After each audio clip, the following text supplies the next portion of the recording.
देख लीजिए हम लोग जा रहे हैं। कैसे आप सब? हम लोग जा रहे हैं, हम लोग काम हो चुका है। ठीक है, हेलो हाय नमस्कार प्रणाम हर हर महादेव जय श्री राम। मैं अजय निषाद उर्फ में भंटा। तो देख लीजिए फाइनली हम कैमरा ले लिए हैं और हम लोग का शूटिंग ख़त्म हो गया।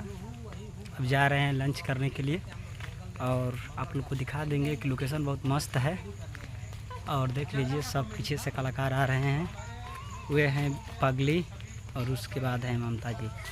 ये सब लोग स्टार हैं, देख लीजिए। देख सकते हैं आगे लड़कियां जा रही हैं। जाते रहिए। देख लीजिए हम लोग जा रहे हैं। कैसे आप सब? हम लोग जा रहे हैं, हम लोग काम हो चुका है। ठीक है, अब जाएंगे तो लंच करेंगे। देख लीजिए हमारे तरफ रोपनी हो गया है और सब लोग जा रहे हैं। बाइक वहाँ पर खड़ी है रोड पर, तो सब लोग बैठेंगे बाइक पर और जाएंगे घर। आप लोग को पीछे कैमरा करके दिखा दे रहे हैं।